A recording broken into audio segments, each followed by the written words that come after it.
আসসালামু আলাইকুম। আমার চ্যানেলে আপনাদের সকলকে স্বাগত।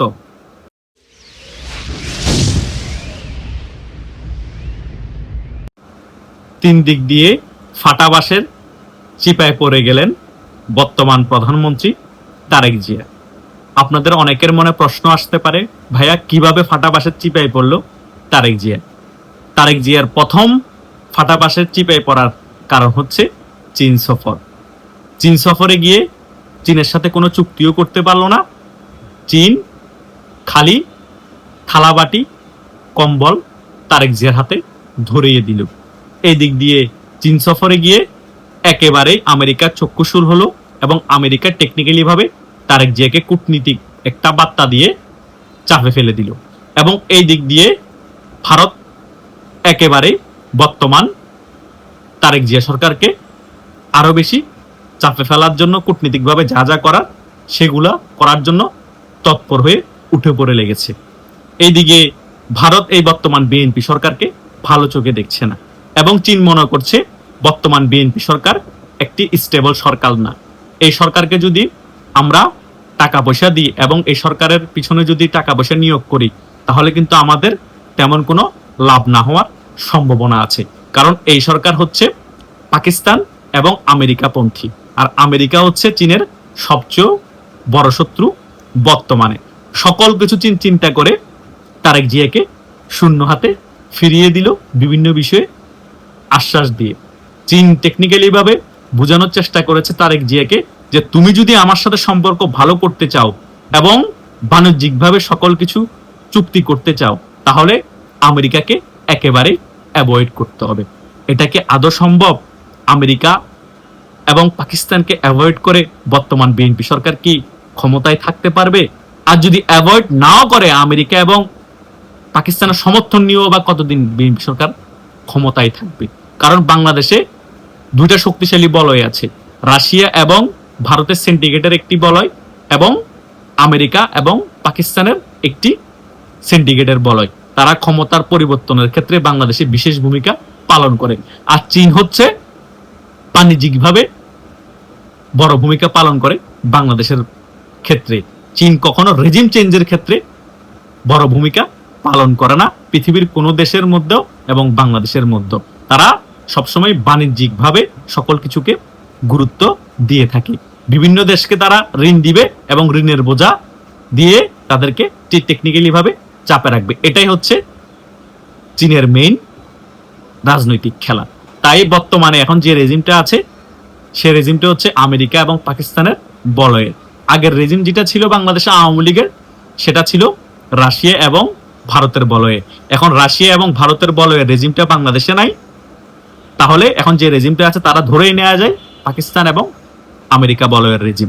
সো এই রেজিমটা কোনোভাবে পাকিস্তান এবং আমেরিকার বলয়ের বাইরে গিয়ে চীনের সাথে ধরম মহরম সম্পর্ক রাখবে, তারপরে ভারতের সাথে ধরম মহরম সম্পর্ক রাখবে, আবার আমেরিকা এবং পাকিস্তানের সাথে ধরম মহরম সম্পর্ক রেখে ব্যালেন্স করবে, এটা কোনোভাবেই সম্ভব না। এই বিষয়টা করতে গিয়েই তারেক জি এখন ফাটা বাঁশের চিপায় তিন দিক থেকে চাপে পড়ে গিয়েছে। এখন আমেরিকা কনফিউশনে পড়ে গিয়েছে, এই রেজিমটাকে দিয়ে কি আমার সকল স্বার্থ হাসিল করা সম্ভব হবে? চীনও কনফিউশনে পড়ে গিয়েছে, এরা আমার সাথেও বাণিজ্যিক চুক্তি করতে চায়, ভারতের সাথেও মোটামুটি সম্পর্ক রাখতে চায়, আবার আমেরিকার শেল্টার নিয়ে তারা আরো ক্ষমতায় থাকতে চায়। তাহলে এদের সাথে কি একেবারে ফলাওভাবে আমরা সকল বাণিজ্যিক চুক্তি করব? এই সরকারের পিছে কি আমি টাকা লগ্নি করব? অনেক প্রশ্ন চীনের কাছেও ঘুরপাক খাচ্ছে। সো এই রেজিমটা যে একেবারেই আনস্টেবল সেটা বোঝাই যাচ্ছে, আর এই রেজিমটা যে বেশি বছর বাংলাদেশে ক্ষমতায় থাকতে পারবে না সেটাও মোটামুটি ক্লিয়ার হয়ে গিয়েছে এই সকল বিষয়ের কারণে। কারণ আমেরিকা আর পাকিস্তান বেশি দিন এদেরকে সাপোর্ট দিয়ে ক্ষমতায় রাখা সম্ভব হবে না।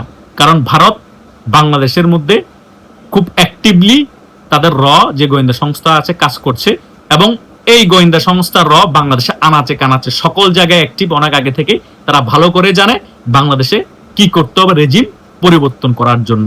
কারণ এই আমেরিকা সরকার এত এক্সপার্ট, তাদের ডিপ স্টেট, তারপরও কিন্তু আওয়ামী লীগের রেজিম পরিবর্তন করতে 15.5 বছর সময় লেগেছে। তারপরও পাকিস্তানের গোয়েন্দা সংস্থা আইএসআই এর সাহায্য সহযোগিতা লেগেছে। সো ভারত কত স্ট্রংলি ভাবে শেখ হাসিনাকে সাপোর্ট দিয়ে এত বছর ক্ষমতা রেখেছিল। আবার ভারত ক্ষমতা পতন হওয়ার পরে আবার ক্ষমতা আনার জন্য খুব স্ট্রংলি ভাবে এই 2 বছর ধরে কাজ করে যাচ্ছে এবং কূটনীতিক ভাবেও খেলছে এবং গোয়েন্দা সংস্থা র দিয়েও বাংলাদেশের সকল খেলা খেলছে এবং আইএসআইও এবং আমেরিকা সিএও পাল্টা কাউন্টার হিসেবে খেলছে। বাংলাদেশের গোয়েন্দা সংস্থার একটা খেলা চলছে, কূটনীতিক ভাবেও ভারতের সাথে খেলা চলছে। সো এই খেলা চলতে থাকবে, আর এই খেলা যতদিন চলবে ততদিনই এই বিএনপি সরকার ফাটাবাসের চিপাই থাকবে। হঠাৎ করে দেখবেন বাংলাদেশে একটি গণ আন্দোলন তৈরি হয়ে গিয়েছে বা সেনার মধ্যে কু হয়ে গিয়েছে, এমন এমন কিছু ঘটনা ঘটবে তার আগে আপনারা কল্পনা করতে পারবেন না। তার পরবর্তী 1 সপ্তাহ বা 1 মাসের মধ্যে বিএনপি রেজিমের পতন ঘটে গেছে। হুট করে দেখবেন আওয়ামী লীগ আগের থেকেও দ্বিগুণ শক্তি নিয়ে বাংলাদেশের রাজনীতিতে ফিরে এসেছে এবং একটি ফ্রি অ্যান্ড ফেয়ার নির্বাচনের মাধ্যমে আওয়ামী লীগ 200-র উপর আসন পেয়ে ক্ষমতায় চলে এসেছে। হয়তোবা এই সকল বিষয়গুলো আমি বলছি, যারা শুনছেন তাদের কাছে কাল্পনিক মনে হতে পারে, কিন্তু ঘটনাগুলো এভাবেই ঘটবে, যেটা আপনার মাথায় নেই সেটাই ঘটে যাবে। তখন বুঝতে পারবেন যে আমি এই ভিডিওগুলো কেন করেছি এবং আন্তর্জাতিক মহল কিভাবে খেলাগুলো খেলেছে এবং আন্তর্জাতিক মহলকে কিভাবে ইন্ডিয়া মোটামুটি বাংলাদেশের গণতান্ত্রিক যে প্রক্রিয়া নেয় সে সকল বিষয় নিয়ে এতদিন কিভাবে কনভিন্স করেছে। এবং সজীব আচার্য এতদিন যে আপনার বিদেশে বসে বসে ললিপপ খাই নেই, সেটাও আপনারা বুঝতে পারবেন যে এত টাকা কোথায় লগ্নি করেছে আওয়ামী লীগ। আওয়ামী লীগ কিন্তু কূটনীতিক ভাবে এখন অনেক স্ট্রং হয়ে যাচ্ছে আন্তর্জাতিক মহলে, যেখানে যেখানে টাকা লগ্নি করার, যেখানে যেখানে লবিস্ট নিয়োগ করার সকল কিছুই কিন্তু সজীব আচার্যই করছে এবং ভারতও কিন্তু কম সহযোগিতা করছে না আন্তর্জাতিক কূটনীতিক ভাবে এই আওয়ামী লীগকে। ভিতর্গতভাবে ভারত সহযোগিতা করছে গোয়েন্দা সংস্থা দিয়ে এবং আন্তর্জাতিক ভাবেও আওয়ামী লীগকে সাহায্য সহযোগিতা করছে ভারত। সো বিএনপির কপালে যে আগামীতে শনি আছে সেটা মোটামুটি ক্লিয়ার। শনি থাকতো না যদি বিএনপি ক্ষমতায় আসার পর জামাতের সাথে আতাত করে সংসদে বিল পাস করে আওয়ামী লীগের কার্যক্রম নিষেধাজ্ঞা না করত এবং আওয়ামী লীগকে এভাবে দমন নিপীড়ন বা কুণ্ঠাসা না করত। বিএনপি যদি ক্ষমতায় আসার পর ভারতের সাথে একটি ভালো সম্পর্ক রাখতো এবং আওয়ামী লীগকে বাংলাদেশে রাজনীতি করার সুযোগ করে দিত, তাহলে কিন্তু আওয়ামী লীগ হয়তো বা 5 বছর পরে ক্ষমতায় আসতো বা 10 বছর পরে ক্ষমতায় আসতো, অন্তত বিএনপিও ক্ষমতার স্বাদ ভোগ করতো, বিএনপিরও খুব করুণ পরিণতি হতো না আওয়ামী লীগ ক্ষমতায় আসলে। আবারও আরেকটি ফ্রি অ্যান্ড ফেয়ার নির্বাচন হতো, আওয়ামী লীগ হয়তো বা 5-10 বছর ক্ষমতায় থাকতো, আবারও বিএনপি ক্ষমতায় আসতে পারতো। কিন্তু এখন বর্তমানে যে পরিস্থিতি বিএনপি ক্রিয়েট করেছে, এই পরিস্থিতি ক্রিয়েট করার জন্য বিএনপিকে বিশাল বড় একটি ক্ষতির সম্মুখীন হতে হবে, ভয়ঙ্কর পরিণতি ভোগ করতে হবে। 5 আগস্ট আওয়ামী লীগের সাথে কি পরিণতি হয়েছে তার থেকেও 10 গুণ ভয়াবহ পরিণতি হবে বিএনপি জামাত এবং এনসিপি জোটের। বিএনপি 2006 সালের পরে পতন হওয়ার পর 20 বছর ক্ষমতায় আসা নাই। এইবার যদি বিএনপি রেজিমের পরিবর্তন হয় বা বিএনপি যদি পতন হয়, বিএনপি 40 বছর ক্ষমতায় আসতে পারবে না, এটা আমি স্ট্যাম্প দিয়ে লিখে দিতে পারবো। কারণ রাজনীতি এমনই, বিএনপি তো আর আওয়ামী লীগের মতো এত শক্তিশালী সাংগঠনিক ভাবে না এবং আন্তর্জাতিকভাবে বিএনপির এত ভালো কোনো বন্ধুরাষ্ট্রও নাই। আওয়ামী লীগের যেভাবে আন্তর্জাতিকভাবে পরিচিতি আছে, বন্ধুরাষ্ট্র আছে, সেভাবে বিএনপি আন্তর্জাতিকভাবে এত শক্তিশালী কোনো সংগঠন না। হয়তোবা বাংলাদেশের মধ্যে বিএনপির জনসমর্থন আওয়ামী লীগের প্রায় কাছাকাছি, কিন্তু আন্তর্জাতিক মহলে আওয়ামী লীগের যে সাংগঠনিক দক্ষতা বা জনপ্রিয়তা বা বন্ধুত্বপূর্ণ রাষ্ট্র আছে সেগুলো বিএনপি নাই এবং বিএনপি ধারায় কাছেও যেতে পারবে না। সেই সকল বিষয়ের কারণে বিএনপির পতন হলে আওয়ামী লীগের ফিরে আসতে যেখানে 10 বছর লাগবে, বিএনপি সেখানে ফিরে আসতে 30 বছর লাগবে বা লাগে। এটাই হচ্ছে বাস্তবতা। আমি সবসময় সত্য কথা এবং বাস্তবতা নিরিখে কথা তুলে ধরি। অনেকের কাছে এগুলো তিতা লাগলো, পছন্দ না হলো, এটা কিন্তু সত্য কথা।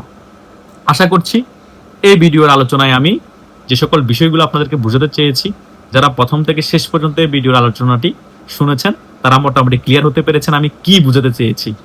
তারপরে যদি কোনো বিষয়ে আপনাদের কনফিউশন থেকে থাকে, আপনারা এই ভিডিওর কমেন্ট বক্সে কমেন্ট করতে পারেন বা আমার সাথে যাদের হোয়াটসঅ্যাপ এবং মেসেঞ্জারে যোগাযোগ আছে তারা সেখানেও আমাকে মেসেজ দিতে পারেন, সেখানেও আপনাদের সাথে আমি ক্লিয়ারলি আলোচনা করব।